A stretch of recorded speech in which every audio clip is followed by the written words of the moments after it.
Coach Miranda Minor, ang crypto coach na inyong maaasahan. Coach Miranda Minor, sa cryptocurrency kayo'y gagabayan.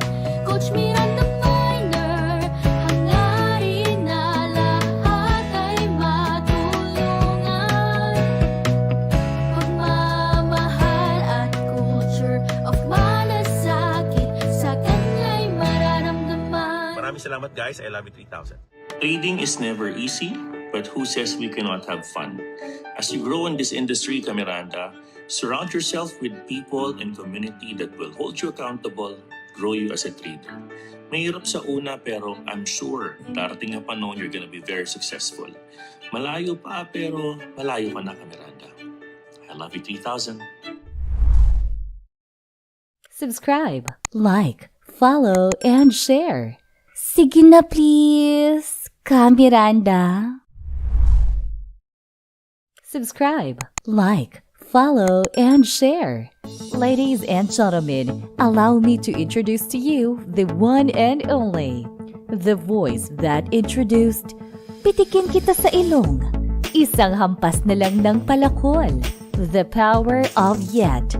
Please, let's give it up to our pambansang crypto coach, Coach Miranda Minor.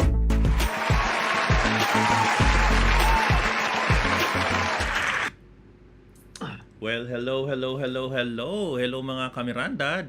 This is Coach Miranda Minor and welcome to another edition of our cryptocurrency technical analysis, fundamentals, exclusive interviews, and everything about crypto all in one channel. Magandang umaga from New York. Time check 7:09 ng umaga. Malamig dito. Weather is at 10 degrees. Iinggitin ko kayo, Miranda, dahil napakasarap mang matulog dito. Hindi mo kailangan ng aircon. Nag-uusap kami ng guest ko kanina, medyo humid na yata sa Pilipinas. But of course, speaking of our guest, no, I'm very proud again, no, to have him in our show. Sabi ko nga, there's no one in the Philippines that that has this level of achievement, no. Obviously, he used to be a former Solicitor General of the Philippines way back 2014 to 2016. No, he is also a bar top-notcher. No, a son from a humble beginning, son of a house help and a messenger, but really has achieved so many great things in his life. And super proud. No? I mean, bar top-notcher in 1999 with an 88.5% score. Sabi ko nga sa kanya kanina, I'm going to leverage his knowledge in the legal lens to ask about SEC. Sabi niya, okay, I'm gonna be asking. So, marami tayong tanong, Miranda. Of course, before tayo magsimula, type number 1 kung ikaw ay ready na. Ayan. Quick check lang tayo, no? Kamusta po? Type number 1 kung ako'y naririnig ng maayos at ng maliwanag. Ayan, tawagin na po lahat ng mga Miranda in YouTube, in TikTok, in Twitter, in Discord. No? Medyo maaga tayo today because we have a very, very special guest. Ayan, so tingnan ko lang yung chat room natin. Okay, hello sa mga nanonood kila Bobby, Axel Rod. Uy, Bobby, nakita ko na yung yung napakasikat na Manhattan Island from the helicopter kagahapon. Thank you for that recommendation. Ayan. Okay. So I think we're good. Ayan. Okay. So without further ado, I would like to introduce to all of you our guests for tonight. Pag-usapan po natin ang mga maiinit na issue for today. Just give me a second. A quick review of our top 10 coin prices, fundamentals, and macros brought to us by the Global Miranda Minor Research Group.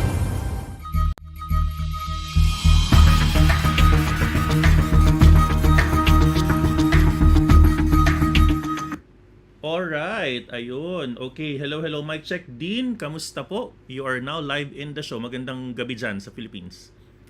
Okay, magandang umaga naman sa'yo, Coach. At ingit na ingit ako sa weather dyan sa New York. I've been to New York several times and I know how fun it can be when you're in that side of the planet, no? Dito naman sa Pilipinas, kulob na kulob yung pakiramdam namin dito because of the humidity. mainit and then suddenly biglang magiging makulimlim kaya it's so difficult to predict yung weather. But I'm hoping patapos na tong El Nino na to and we can get some rains in the coming days. Yun nga, narinig ko sobrang init dyan eh, no? Pero Dean, ang presko ng bahay mo yung background mo, ang nakaka-presko, Yeah, no? I built my house with a very high ceiling para hindi ko kailangan ng air conditioning units dun Mm-mm. sa oh. Ang ganda, talagang industrial looking, Nice, very nice. And I like your Bitcoin background. Wala ako niyan dito sa New York ngayon. Anyways, Dean, maraming salamat. This is not the first time you were in my show, no? And thank you for making time. Yes. Of course, in-invite ka namin to discuss. Obviously, you have a launch of your new book. We're gonna be discussing that maya-maya.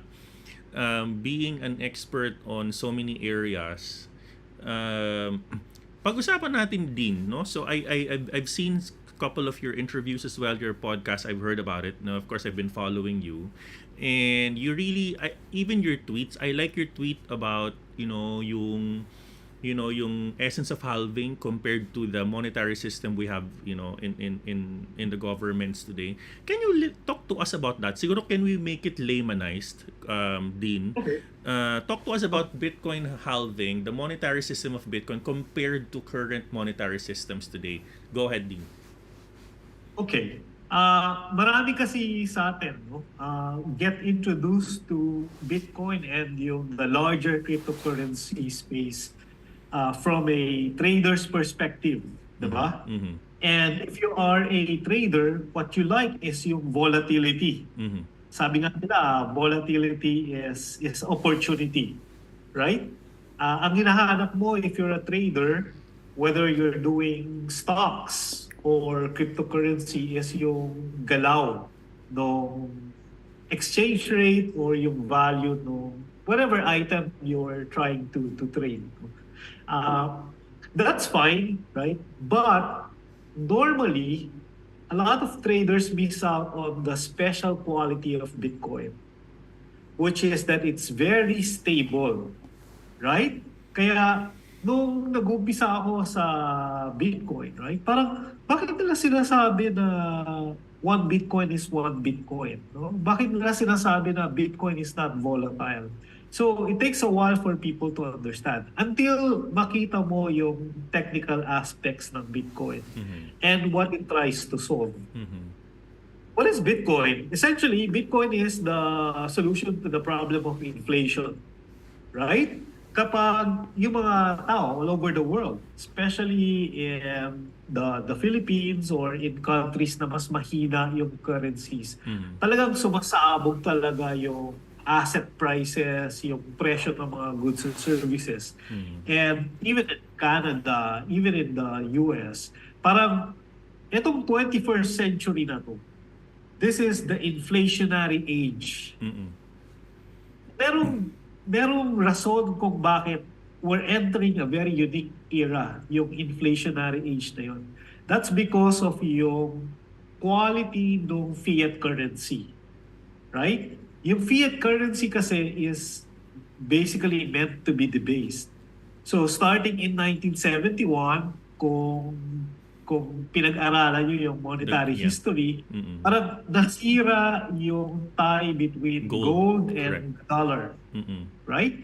So starting 1971, parang yung buong mundo, pumasok siya sa isang system called the fiat system, where every government in the world, especially yung mga malalakas na government, they have the power to print money without any discipline. And makita mo na yung epekto niya after almost 50 years, from 1971 to 2024. Parang the money is so broken, kaya yung presyo ng mga bilihin, no? Lupa, bahay, condo, and then yung mga basic goods and services, pataas ng pataas. Now, here comes Bitcoin with a very special solution, right? 21 million coins lang. Limit, correct. Nobody can print Bitcoins. Not central banks, not miners, not anyone, right? That's why yung halving is very important because ang ibig sabihin ng halving, di ba? Habang pabawas yung pwedeng mamine or mamina na Bitcoin, pagdating sa 2140, 21 million yung aabot na total monetary supply Supply, correct. ng Bitcoin, right? Kaya merong dalawang aspeto dun sa halving. The boring part, which is that's totally expected, right? Na every 210,000 blocks ng Bitcoin, nangangalahati yung pwedeng mamina. Correct. An incentive to the minero. Correct. Right. That's the totally boring part. The other exciting part is that's a validation of the superior monetary qualities of Bitcoin over the fiat system and over gold. Right? Kasi yung gold, lumalabas na yung aso ko, pasensya na. Anong Kasi pangalan yung niyan, gold- Dean? Ang cute niya na. Ang pogi ah. Oy, alam mo yung pangalan ng aso ko? Hodl. Hodl. Oy. Yeah. Oy, huwag ka masyado pasikat. Right? So, yung Bitcoin, di ba, is a sound monetary system precisely because hindi mo pwedeng dayain yung sistema. Okay. Nobody can print it. Walang central bank na magsasabi na we want quantitative easing. So that's a good segue, Dean. No? So you're saying that there's obviously a Fed ammunition, which is quantitative easing, quantitative hardening, kabaligtaran. They want to ease the instruments if they think that the economy needs to pump. Diba? If Yes. after, pag okay na ang inflation, then they start printing money, lower interest rates so people can borrow again. So may mga ganon. So are you kind of telling us that when the gold standard was removed, during the early 70s, do you think then dollar unavoidably suffered debasement? Kasi there's a tendency for governments to print and print. And that's the exact Right. opposite of what's happening to Bitcoin. Yung may sinasabi nyo?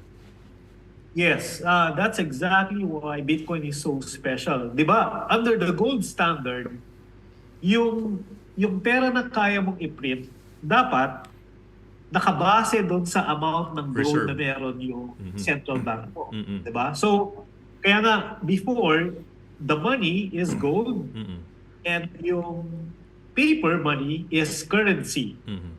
Diba? So, yung gold is the real money na nasa mga bangko. The paper currency is simply an instrument through which the gold runs.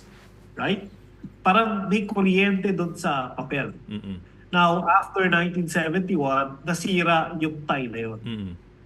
So, yung mga gobyerno nagkaroon sila ng ultimate power to print anytime they want. So, we want to pump prime the economy, print. Or we want to pump prime the economy, lower interest rates. So expansion ng credit. And, well, for a while, parang akala nila that really works kasi you're printing money out of thin air to pump prime the economy, right? But in the end, babalikan ka eh. And ang balik sa'yo is inflation. Correct. Which is happening Kaya- now. Dean, diba? I mean, to your point, inflation year ngayon. And, I mean, just on that. Sige, finish your thoughts, Dean. I have a follow-up question. Go ahead. Right. So, everywhere in the world, right? Nakikita mo yung mga kabataan, they can no longer afford housing. Right? Yung iba sa kanila, bumabalik na sa parents sila. Meron mga abogado cannot even afford to rent. Kaya it's gotten so strange na yung iba nga hindi na nag-aasawa, hindi na sila nag-aanak kasi they know it's very expensive. Right? Sobrang mahal. Oo. And yung mga economy, na-convert sila into what is known as the FIRE economy. Finance, insurance, real estate. Right? Hindi na sila nag-create ng mga goods and services in the world. Kasi ang taas ng labor, right? Kasi pag tumaas yung presyo ng mga bilihin, susunod yung presyo ng labor. And how do you produce goods and services kung mataas yung presyo ng lahat? So That's true. everyone starts getting into finances, insurance, and real estate na lang. Yeah. And yung net effect nun is, right, parang everywhere in the economy, right, everything is broken. There's a sense na parang nalulunod yung mga tao dahil sa pagtaas ng presyo ng mga Right. bilihin. So Dean, you're saying broken in a sense that there is control, there is manipulation to where Right.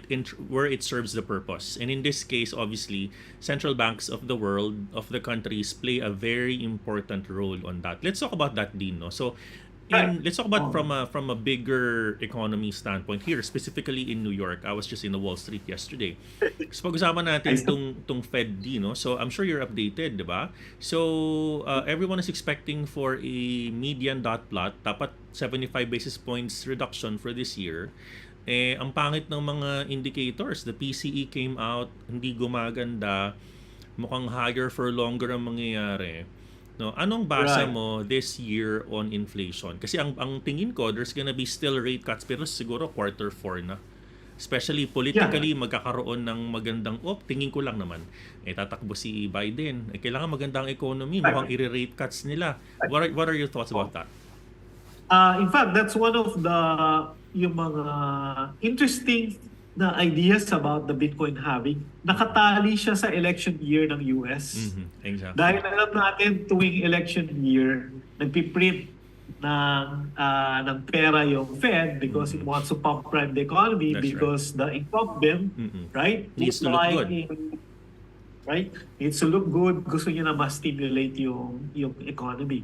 And the problem is, yung expected na pagbaba ng mga presyo ng bilihin because the Fed tightened, right? So hard during the past 2 years 2 na years. everybody's expecting na, okay, the good days are coming back, but yung inflation is still running hot, right? So you're right, no? I think maybe last quarter na yung lowering Rate of interest rates na yan para lang sumabay doon sa political na Ni Biden. right. So, and that's precisely the problem with a monetary system where mga politicians and bureaucrats yung nagde-determine ng money supply. Right? Para tong yung, ewan ko kung yung mga listeners mo inaabot yung, may mga telephone operators. Right? May mga Tatawag ka, right? Tatawag ka, tapos may magko-connect ng telepono, may cable na ikakabit para may connect sa kabilang linya, right? And that's precisely where we are right now, right? Where the wiring of the entire monetary system is controlled by human beings. Diba? Gusto natin i-pump prime economy. Print money. Lower interest rate. Right? Masyadong mataas yung inflation. Oops, tighten tayo, increase interest rates. So, ang fundamental effect nun is nawawala yung free market. Right? Because for you to have a free market, the money itself must be dictated by the law of supply and demand. Correct. That's true. Right? That's true. Or at least the credit system, which is why Bitcoin is so potent, no? As a tool that fixes the world, right? Kasi kung 21 million coins or 2.1 quadrillion sats, if you're thinking in terms of satoshis, Sats, right? Nobody can control it. Para mag-inautomate yung monetary system. And no one can say, okay, dapat hindi halving this year. Dapat next year na, diba? And Wala. Hindi mo pwedeng i-delay. Hindi mo siya pwedeng pabilisin. right. Right? Not in the hands of governors of Federal Reserves, right? Kaya nga, di ba? So, in a world where the monetary system is automated, it is decentralized, nobody can control it, then yung price of borrowing will be dictated purely by the market. Is that do you think, no? Obviously Hong Kong just launched trading earlier. no, for Bitcoin and Ethereum ETF, 'di ba? Right. So yung narrative na yan, do you think the superpowers are adopting that right now? I mean, to the point of obviously this is gonna be a controlled, capped 21 million supply. Do you see superpowers now putting their hands to custody couple of Bitcoins because they see future value skyrocketing? Go ahead. You know, a lot of people think that the politicians and bureaucrats are bumbling people, ignorant. You know, no, they in many ways they know what they're doing, right? Pero limited yung tools nila. I am quite sure na familiar na sila sa Bitcoin, at least the superpowers. Yeah, right. Maybe not yung developing economies, except for El Salvador. Of course, Naunan, okay? Kasi yung president nila, pag pinakinggan mo si Nayib Bukele, he really understands Bitcoin, right? He understands it. But in terms of the superpowers, the United States, China, Russia, and I think the Middle East, yun yung Right. wild card mo dito. And then you have They Canada. Sorry to interrupt, Dean. Canada already has ETF, and then Australia this year is going to launch their spot Right. ETF, which means custody as well, diba? Go ahead, please. Right. Oh, also going back to Canada, you know, kung sinusundan mo yung politics sa Canada, Justin Trudeau is about to lose the election to a conservative candidate who is a serious Bitcoiner, Pierre Poilievre, right? So imagine if Pierre wins this year, you will have a G7 president who is a really serious Bitcoiner. And if Unlike Trump, I was about to ask. Go ahead. well, si Trump was anti-Bitcoin during his first term. Correct. But, you know, in his recent statement, sabi niya he likes Bitcoin. Hindi kasi yun yung narrative ni Biden eh. Inaakusahan niya yung mga MAGA na they're getting out of taxation to the tune of $32 billion just because of crypto. So they're staying on that narrative, and of course, yung sa defensive.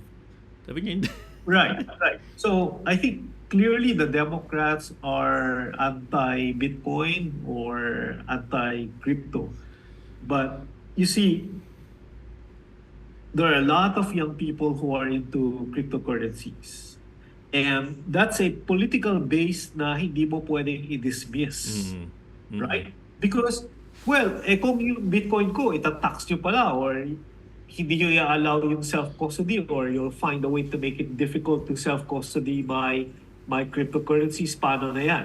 Diba? So I'll definitely vote for someone who will be more open-minded, allowing private money to be held by citizens. So imagine if Trump wins. I'm not politically for or against anyone. Yeah. I'm just looking at the possibilities, right? Yeah. If Trump wins and Pierre Poilievre wins, that's the United States and Canada that's turning too Bitcoin in 2024, this year. This year, yeah. That's that. So if you're looking for an insanely bullish signal, yun eh, di ba? Apart from yung ETFs, right? So ano yung ETFs? The ETFs is the next phase of the history of Bitcoin and the larger cryptocurrency industry, which is institutionalization. Correct. Kung tinignan mo yung history ng space, di ba? How do you buy Bitcoins or cryptocurrencies? Usually through exchanges or largely through exchanges. But big money and yung pension funds, they're not going to buy from Binance or from FTX. No, they're going to buy from Wall Street. Traditional, right? Nila. Right. Right? Yun yung kilala nila. Right. So it's not until it gets easier to buy Bitcoin or have exposure to Bitcoin na those large funds, those institutional na funds will come in. Kasi tayo, we understand self-custody. Or for traders, yeah, your money is in the exchanges. But kung ikaw pensioner ka, diba? If you're in your 50s or 60s or 70s, there's no way it's gonna be easy for you to understand self-custody. Mahirap na. Nakakatakot. Oo, kasi Right. you're risking your money. Oo, correct. Right. So yung self-custody is for the technically well-versed. Right. And pangalawa, they're not going to buy from the exchanges kasi hindi nila kilala yung mga exchanges eh. And these exchanges Right. are not accessible here, by the way. I tried OKX, Bybit, Binance. You cannot Right. access them. You need to kind of circumvent the right. process. Right. You're right. Right. In the US, diba? Hindi mo I sila cannot. makukuha. Yeah, I cannot. Oo. So, the only way to buy Bitcoin is through the banks holding the Bitcoins for the pensioners, the retirement funds, the institutional money, the family offices, right? So Kasi sila, what they want is exposure to the price action. exposure to Right. Bitcoin, but still within the known traditional bridge. Yes. Which is Right. Wall Street. So Dean, may singit ko lang. So, Yes. right, so just on that lens, 'di ba? So ang sinasabi mo, so ngayon meron ng kumaga slow adoption ng mga malaki, alam ko malaki ang pera ng baby boomers eh. Malaki ang pension Yeah. industry, napakalaki niyan, no? From a permutation Yes. perspective, sabi mo ng 1%, 2% of the pension dollars, malaki yan, no? And obviously they're being hedged right now on traditional baskets, but this time ang interesting dito is you would imagine, normally itong mga big banks, they would only enter a new asset class if they know past performance. So this is basically from a statistician, no, if you're a risk underwriter, titingnan mo, yung performance ng fund na ito, wala akong basehan. Kasi nga wala Right. naman, it was never offered before. So this is basically the first time that I'm calling, I'm answering questions. Oh, gusto mo ba ng Bitcoin? Can you show me previous past performance? Wala kang makapakita, but just purely price action. Di ba, Dean? Yeah. So- and Bitcoin is unique because it's pure money. Pure, yeah. Wala correct. siyang tinatawag na cash flow, di ba? Walang PNL. If you're looking at if you're looking at stocks, magaling ba yung CEO? Are they doing well? Di ba? Parang ano yung risk? But for Bitcoin, like you buy Bitcoin because you understand it. And mahirap intindihan yung question na what is money because everyone, ang alam nila na money is fiat money. Dollars, Which is pesos. controlled by government, diba? And printed by governments.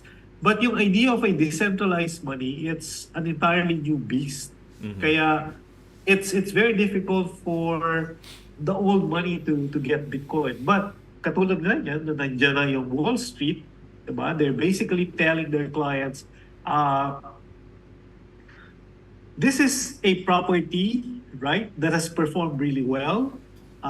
They've done the due diligence and tingin nila it's worth investing in, right? Tanggalin mo yung political debate about fixing the money to fix the world, right? Kaya nga si Michael Saylor, di ba, lagi niyang sinasabi, parang look at Bitcoin as some kind of a digital real estate. Right. And pag tinignan mo siya as digital real estate, mawala yung political arguments na paborito ng mga Bitcoiners, right? Kasi yung strategy niya is quite obvious. It's to make it palatable for the old money, the old rich, the retirees, the pension funds, right, and the bankers to, okay, asset lang pala yan. I like the trend line. I like its performance. Sige, I'll allocate 1%, 2%, 1%, 2%. 3%. Correct. That's correct. And if everybody does that, we basically go to the moon, right? No, which is quite interesting din, So I'm actually going to the second part of our program, Naka Miranda, and if you have questions, type them down below, no. So obviously, nakakatuwa dito, one of the articles I read which I really like is you would imagine ano yung ginawang studies ng yung mga nasa Wall Street dito just for them to be able to sell this new asset class. Kasi nga ako, if you do financials, for you to be able to sell a particular asset, you need to show two sides of the coin. What are the risks and what are the benefits? So from a risk perspective, ano yung magiging risk-free percent na gagamitin ko to be able to apply risk per year and what's going to be the potential cumulative gain for the asset? Wala. I mean, there's no financials for this particular asset. So talagang siguro either lip service or talagang tiwala and no, Bitcoin is gonna be etc etc. So going now to my next question is, Especially for an institution like BlackRock, si That's Larry true. Fink was for the longest time anti-Bitcoin, correct, money laundering pa nga. right? And then he makes a turnaround, right? And applies for the ETF, and given the size of BlackRock, its political influence, diba? Correct. Sila yung nakapag-move nung needle kasi, diba? Halos isang dekada, or actually isang dekada na 2013 was the first. Bitcoiners, Correct. right, were applying for the ETF. SEC says no, no, no, no, no, and then suddenly BlackRock, less than a year, you have the ETF. Kaya I think ito nga yung special about Bitcoin is it's now entering the institutionalization era. Yeah. Right? So Parang speaking of it's- that, Dean, Right. right, Dean, institutionalization. Let's talk about SEC. Yan ang medyo gusto kong topic na pag-usapan natin. So let's talk first US and then Philippines tayo. So Okay. sa US, obviously, ang song sheet dito, atakihin lahat ng mga exchanges, no? Pero ang daming mga jurisprudence na coming from different judges, no? Most recently, na obviously yung Ripple, I'm sure you're aware of that, no? From Judge Torres, etc. And then there's most recent one from Coinbase saying that the Coinbase wallet is just an interface. This is not something where they can get you can do commercialization of assets or tokens, etc. It's just a purely interface.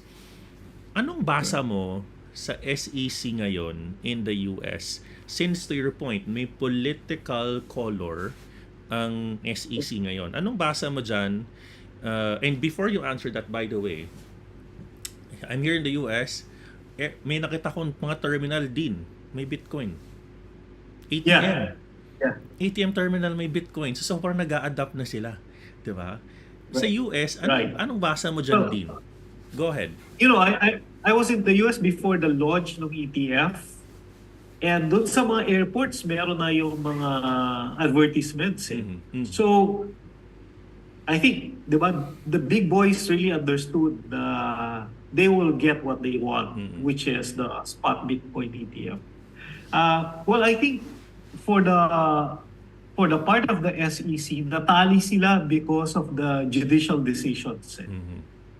Right? You have to understand na yung SEC is an institution with people like Gary Gensler. Unelected. Ano yung unelected? But Gary Gensler, di ba? Ano yung gagawin niya after his term as SEC chair? Right? A lot of them go back to the banking sector. A lot of them get hired by the institutions na nire-regulate nila. And that is the reality. And so, isa dun sa mga interesting takes about Gary Gensler is that, well, he's Goldman Sachs. Right? And so, parang he's also looking out for himself na kung masyado siyang anti-Bitcoin, katulad nung party line ng Democrats which appointed him, baka naman after ng term niya, wala na siyang trabaho. Right? And so, yung decision which basically tied the hands of the SEC, right, was a godsend for him kasi now he has a full justification to allow the spot Bitcoin ETFs, right? Yung iba nga, medyo mas cynical pa sila. Like, kasi, well, who's gonna hire Gary Gensler after his term? Well, BlackRock, right? Kasi yun yung pwedeng mag-hire sa kanya and give him the, very fat paycheck after his term in government. I think he's very colorful in a sense, Dean. Kasi after Yellen, sino pa masikat sa kanya? Siya na yung pinakasikat yata na naging commissioner, SEC chair, di ba? In terms of crypto. That's right. So, I'm not saying na that's exactly the case, no? Na tong mga SEC officials are deciding because gusto lang magkaroon ng trabaho after their term ends. But that's part of the human side of these institutions, no? And we all know that a lot of these government officials end up with industry after their term expires. No? For the US, I think yung yung regulation now is with respect to yung ability to self-custody. I think the big picture is, will the US government acting through SEC or some other institutions, CFTC, right? The FTC make it more difficult to self-custody Bitcoin. Because if you understand yung monetary history, alam mo yung Executive Order 6102, diba? Si Franklin Delano Roosevelt, at some point, declared yung ownership ng gold to be illegal. Basically compelling every American citizen to surrender yung gold. So basically, yun yung self-custody, di ba? In the analog world, in the early part of the 20th century, if you have money, you have gold. If you have gold, you self-custody your gold sa vault mo or in some other place, right? So, but because of the actions of the US government, binan nila yung self-custody the gold. So what you're saying, Dean, right? So what you're saying, Dean, is ang basa mo dito, itong galaw ng gobyerno is to be able to account for, control, have an understanding of the supply of this asset. Is that a good thing long term? Well, that's yun yung special about Bitcoin, no? Yung gold kasi, yung gold bars physically stored, diba? Mahirap i-transport kung marami ka. But you need to understand, Bitcoin was created precisely to prevent government from seizing your Bitcoin, right? Kasi how do you store Bitcoin? 12 words in your head. Correct. If you memorize it, like, hindi pwedeng buksan yung utak mo or, di ba? Kunin yung 12 words sa'yo. So, mahirap talaga siya na ma-seize or makuha ng kahit anong government. Right? Pwedeng takutin yung mga mamamayan to do that. But those who understand Bitcoin will know na there's no way to get their Bitcoin because Bitcoin was built to prevent yung seizure by governments, right? So, Dean, speaking of governments, and you're the top government attorney during your time as a former Solicitor General, just curious lang, no? As a Solgen, of course, you represent SEC and governments, etc., departments, no? Let's talk, Miranda, this is gonna be where I'm gonna be asking our guests about Philippines SEC. Pag-usapan natin din itong current na ginagawa ng gobyerno natin, particularly the Securities Exchange Commission on banning Binance. Anong basa mo dito? Good, bad, what's happening? Where do you think they're going? And do you think that they're doing the right thing as a government institution? Bilang ikaw nasa gobyerno ka dati. Okay, it's always a plus and a minus, di ba? Of course, if you are a trader, medyo lugi ka because Binance, so many tokens and cheaper yung fees, right? But if you are, say, government, right, the BSP regulated entities where you can buy Bitcoin and crypto, say coins.ph, PDAX, Gcash, Paymaya or Maya and Pouch, they're BSP regulated. So if you're looking at it from the standpoint of a regulator, pwede mong i-justify na, okay, we'll allow you to buy Bitcoin and cryptocurrencies, pero at least gusto namin na may power kami dito sa mga institutions na binibilan nyo. So that's how we protect the public. Correct. At least yung formal justification. Kasi Binance, if Binance becomes something like FTX, diba? Patay, walang pupuntahan yung mga tao. But kung yung mga entities here in the Philippines, sorry medyo too humid. Yung mga entities dito sa Pilipinas, pwede mong ipakulong yung CEO eh. Kasi may control sila, correct. Someone's gonna be accountable to it, correct. Right, and then pwede mo kabulin yung mga assets nila dito. So those are the things that Philippine institutions can do, like the SEC.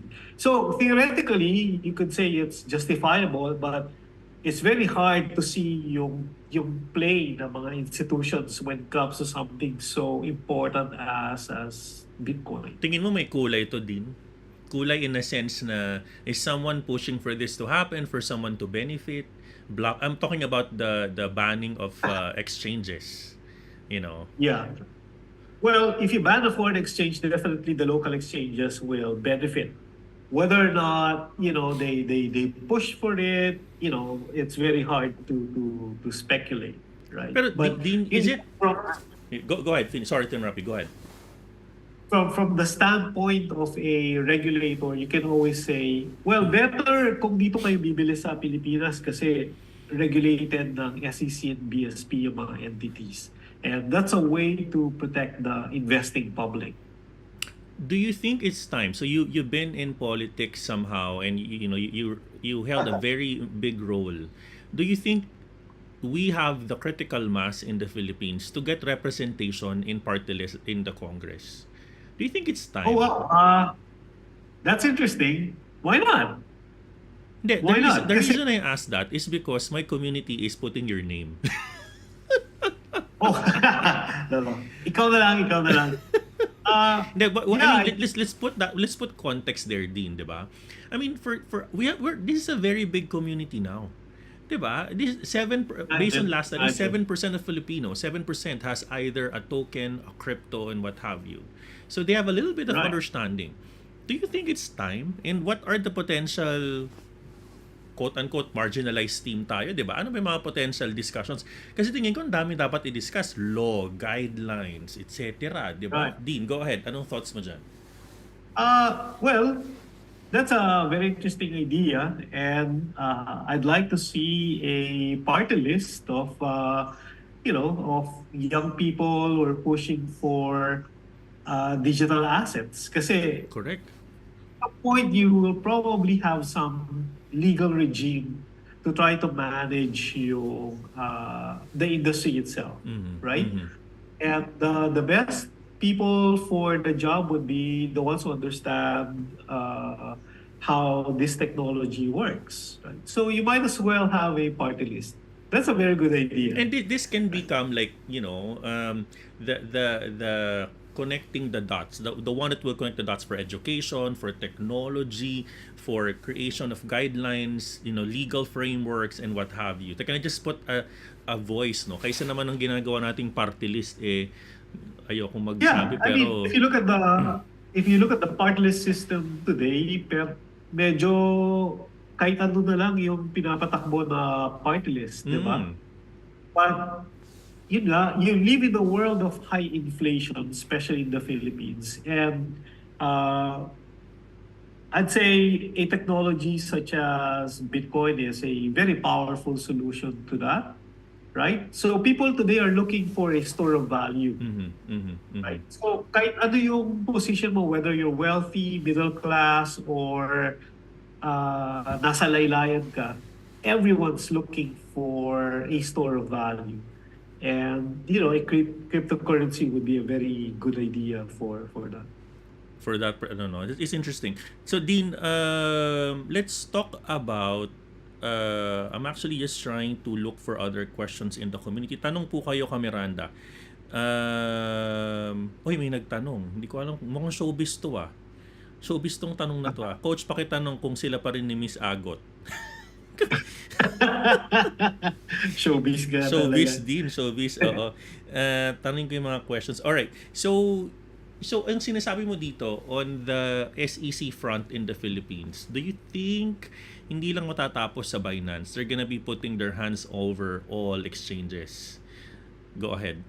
It's hard to say kung saan sila pupunta, but my sense is that they will allow the players here, the local players, to thrive, right? Because there's obviously a demand for people to be able to invest in digital assets. Yeah. So merong Unless welcoming... there's an exchange na mag-crash, and it becomes a very highly politically charged na issue, right?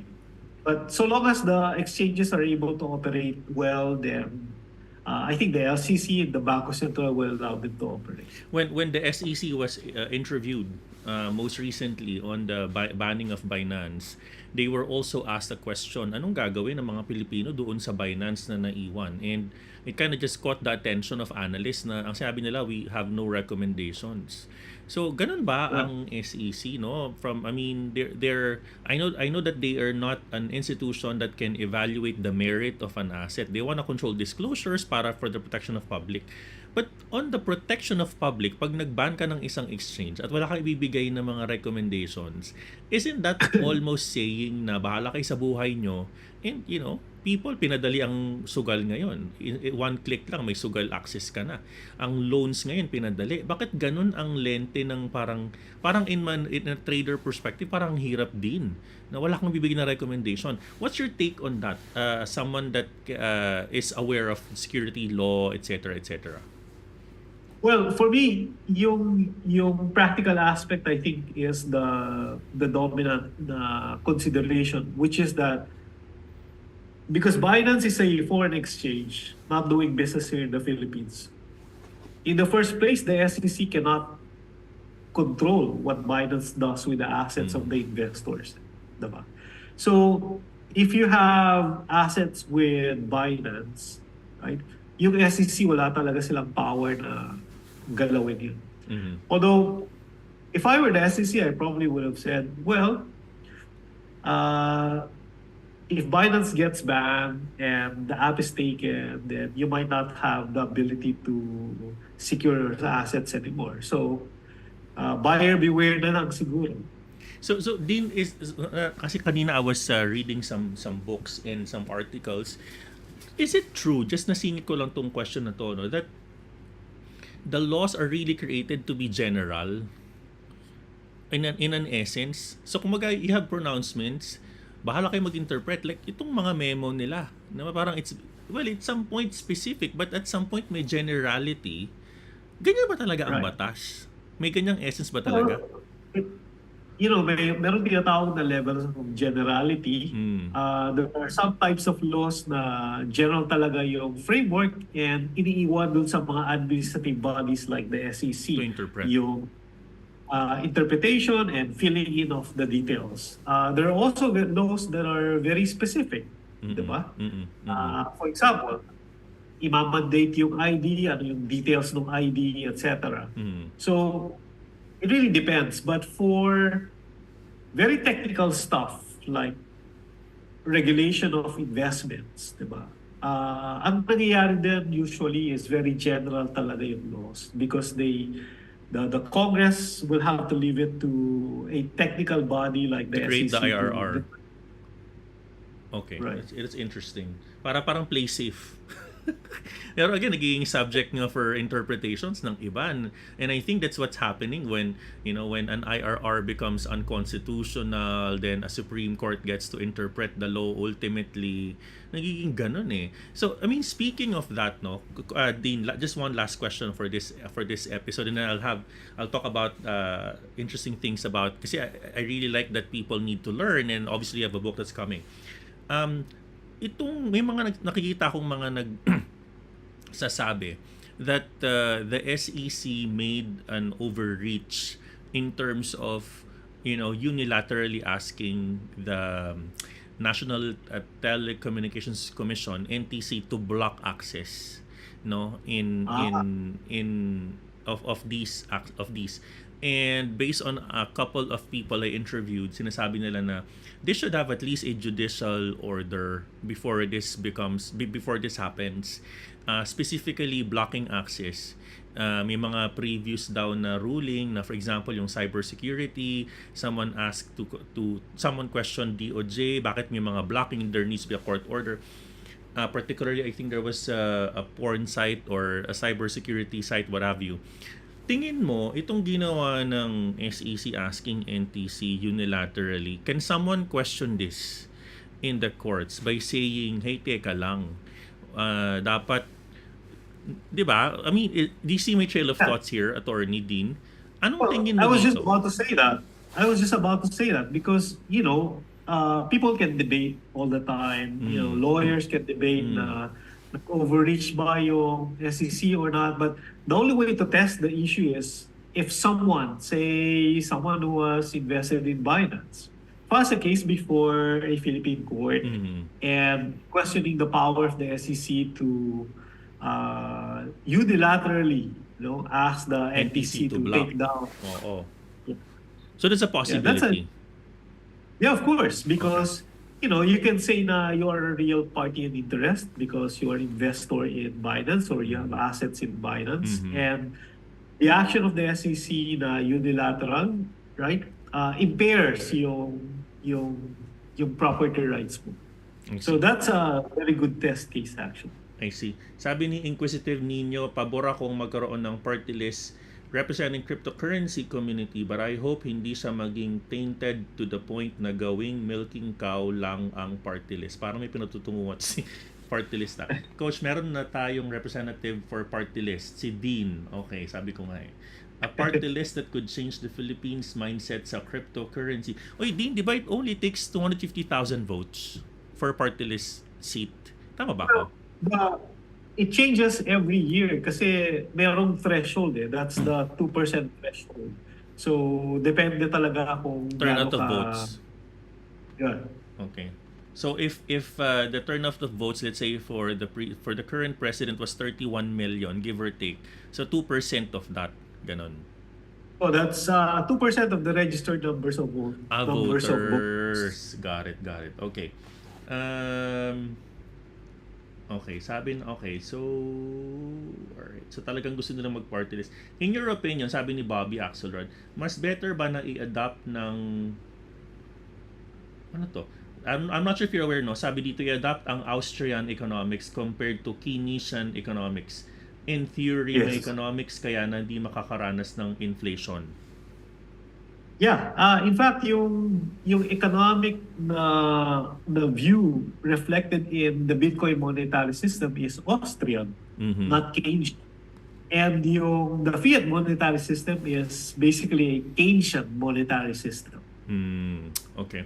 All right. Speaking of those very, very interesting thoughts, Dean, you just launched a book.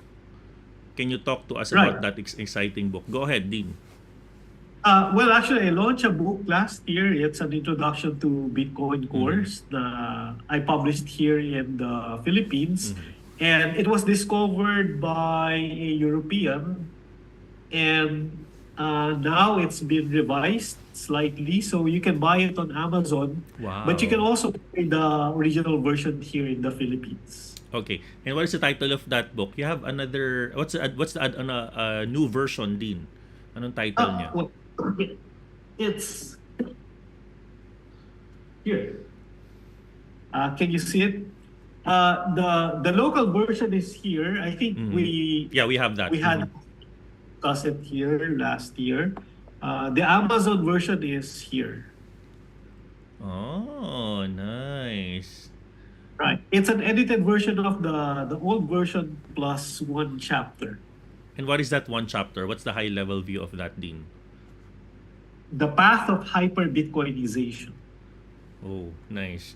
Nice. And this book is for who? Who do you wanna address this book to for what type of people should Everyone, read your book? actually. Everyone who's interested in Bitcoin, the history of Bitcoin and the history of money, should be able to understand the book. Dahil, 15 years na yung Bitcoin pero mahirap pa rin talaga siyang intindihin. Kasi nga, marami siyang pyesa eh. Di ba? May economics, may politics, may history, Of money, and then may part siya. So, for the next 10 years, I think everyone, ang gagawin pa rin nila is pag-aralan yung Bitcoin. No, I like nabasa ko yung some parts of your book din, no? Ganda yung atake mo diyan kasi not just the gold standard discussion, the evolution of money, system of money and currency. Maganda kasi kameran dapat alam niyo yan. If you're trading and if you are into crypto and specifically for Bitcoin, dapat alam niyo ba't nag-evolve yung technology of Bitcoin. Obviously, this is not just invented just because someone thought about it 13, 15 years ago. But there's, the science, the tradition, the culture that's behind how people manage their money and currency and how governments are part of this money supply. Diba, Dean? So, Right. kailangan malaman nyo yan. Bitcoin is a solution. Hindi naman siya experiment, just to solve any hypothetical problem. Basically, it's a solution to the problem of inflation, right? Nice. Dean, before kita pakawalan, couple of questions lang sa'yo. Do you have plans to go back? Academe ka ngayon, di ba? Do you think, with the growing, I believe mas lalaki pa tong galaw, in terms of regulations in the Philippines.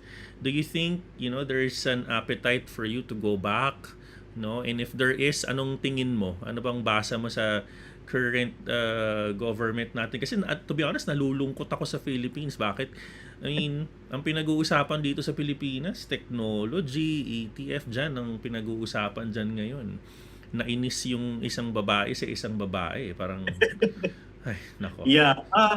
Well, that's why for me, Bitcoin is so fascinating kasi it allows you to bypass yung mababaw na politika. Diba? Parang ang hirap na manood ng news today when alam mo na yung away ng mga nasa kapangyarihan, parang walang kinalaman sa interes halos ng mga ordinaryong mamamayan. Mhm. Diba? But if you talk about Bitcoin, you're basically talking about the solution to the problem of inflation. Diba? Kung gusto mo ng isang asset na kayang talunin yung inflation din, pag-aralan mo yung Bitcoin. Right? Kung gusto mo ng isang asset na, hindi pwedeng kunin sa'yo ng gobyerno. Right? Gusto mo yung isang asset na can trade globally. Right? So, it's really an exit in many ways from, medyo depressing na type ng politics. I say sa mga students ko sa Silliman, like, Bitcoin is politics without politicians. Mhm. Right? Kasi if you're in Bitcoin or in the larger cryptocurrency space, mapapansin mo na sumusunod ka dun sa global politics. Mhm. Mhm. Diba? Pinabantayan mo yung potential na mga giyera. Pinabantayan mo yung actions of SEC or the Fed. Correct. And, diba? Kasi, follow the money. Hindi na price action ngayon din eh. I mean, Right. current events move the price na eh. Current Right. events, Kaya, oo. A lot of those who are in the cryptocurrency space, alam nila yung nangyayari sa politika all over the world. Yeah. Better than, parang political scientists in the universities. Yeah. Better than economists in the universities. Kasi tayo, diba, nakatutok tayo doon sa Current events. current events in a very material way. How it affects markets. Correct. Kasi market, yung tenga niya nakababa talaga sa ground. Correct. Diba? That's true. Kasi kung gera, tataas yung presyo ng oil. Diba? Kung merong drone wars doon sa some part of the world, then tataas yung presyo ng mga electronic equipments. Diba? Kapag nag-quantitative easing, The inflation market, yung susunod. So, correct. It's a cycle. uh, It's a cycle at some point. It's a cycle, di ba? And market participants, natutuwa ko din sinabi mo yan kasi itong community namin, Miranda, type number 1 if you agree, ay nako, halos 80% ng topics namin dito, current events affecting crypto. Diba? Hindi na uso ang price action sa technical analysis. At some point, pwedeng gawin pa din yan. Pero, for example, kanina nag-sell on news.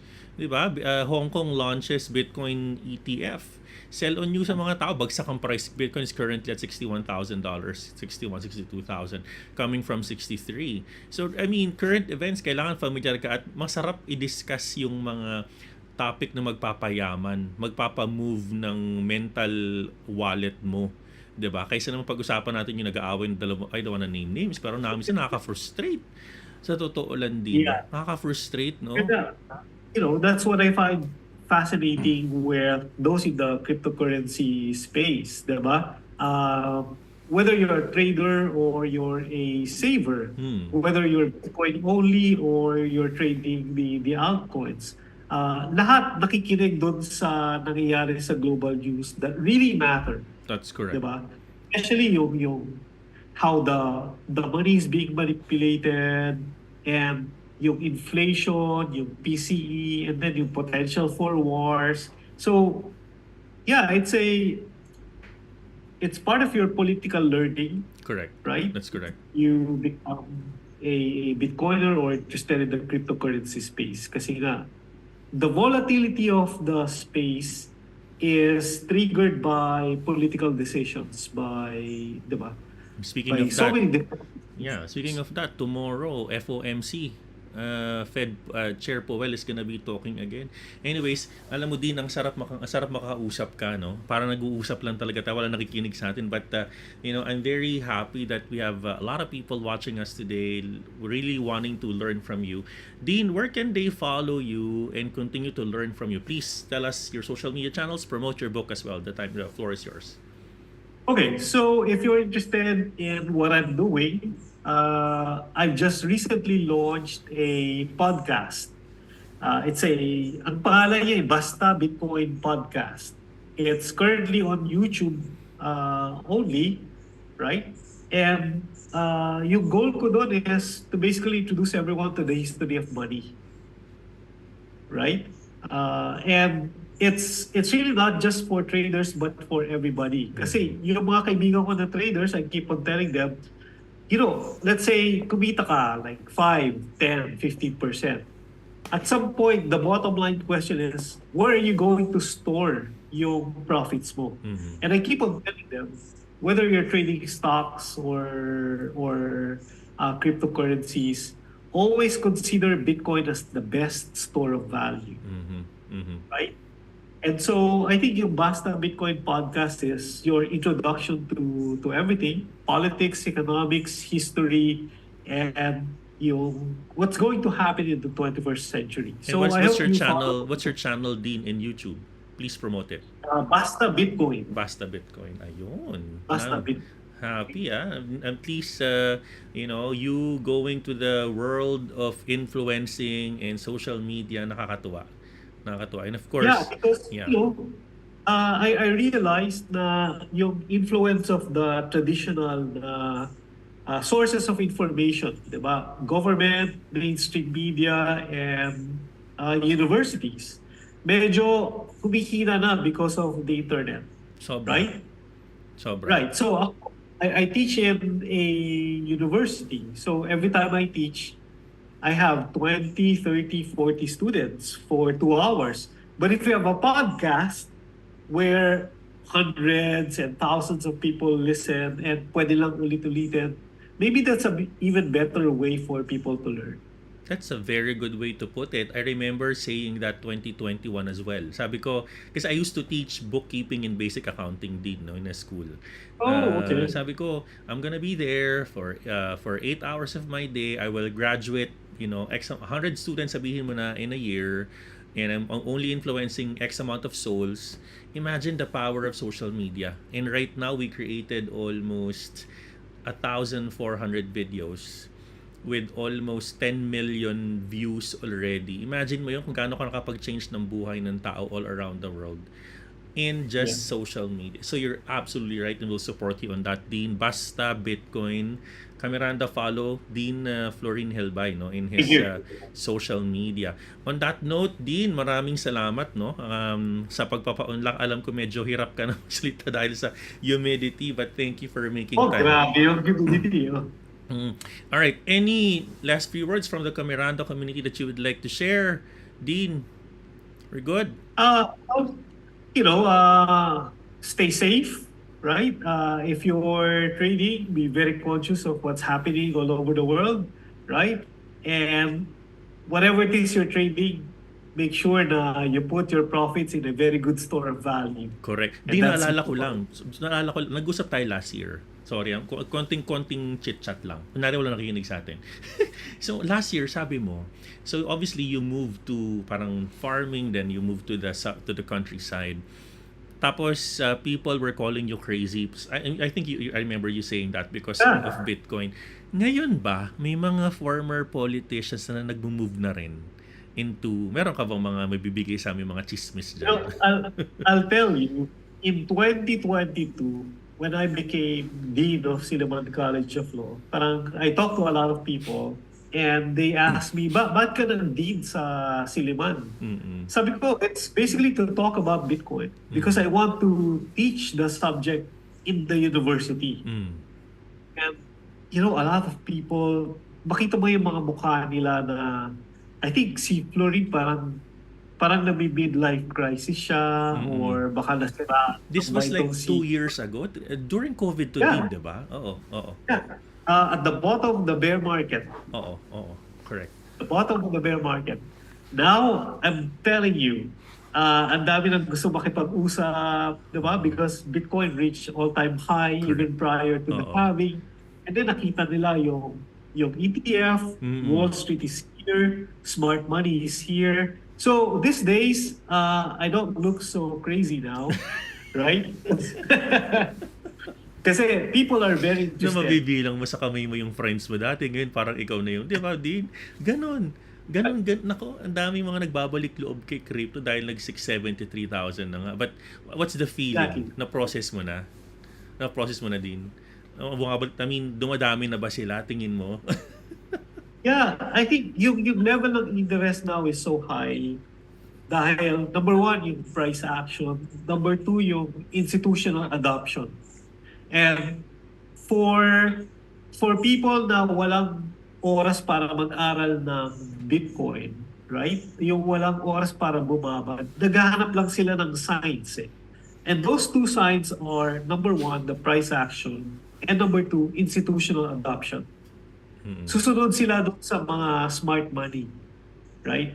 That's why I think for probably the next 5 years, you're gonna have very high level of interest in this entire space. Atin-atin lang to din pero marami ako nakitang mga financial guru sa traditional firms na mga influencer to na sinasabi scam ang crypto.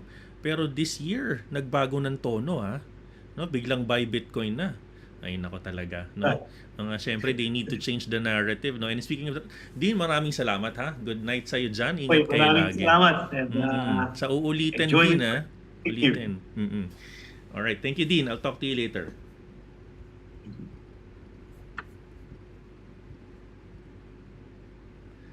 All right, Miranda, no? So that's actually our episode with Dean Florin Hilbay. Naku, napakatalinong tao niya, napaka-humble. No, follow him in his social media channels and please, if you want to learn more about crypto, buy his book, The Bitcoin, no? Basta Bitcoin podcast as well in his YouTube channel. Miranda, lipat po kayo sa kabilang show natin. I'm gonna be doing some technical analysis. Again, marami pong salamat, Dean Florin Hilbay, sa inyo pong wisdom and knowledge. Ang isa sa mga takeaway ko dito na validate yung napakarami kong sinasabi lagi from someone who has been in the crypto space. I'm very happy, nakakatuwa that none other than a bar top notcher agrees with me and nakakatuwa yung Miranda. Lipat po kayo ng kabilang channel. We're gonna be going live again. We're gonna be doing our technical analysis. I-maximize na po natin ang ating live habang nasa New York si Coach. And please, lipat po kayo sa kabila. Maraming salamat. I love you 3,000 Miranda. Hello mga Miranda. Maraming salamat po sa inyo dahil tinapos yung ating content for today. Kung kayo po ay merong natutunan at tingin nyo ang inyong mga kapamilya, kamag-anak, kapuso, kapatid ay makikinabang sa ating content, please don't forget to click on like, subscribe, and of course, i-follow nyo na rin kami sa aming mga social media channels mga Miranda. Ito po ay makakatulong para we can further disseminate our content to the larger population.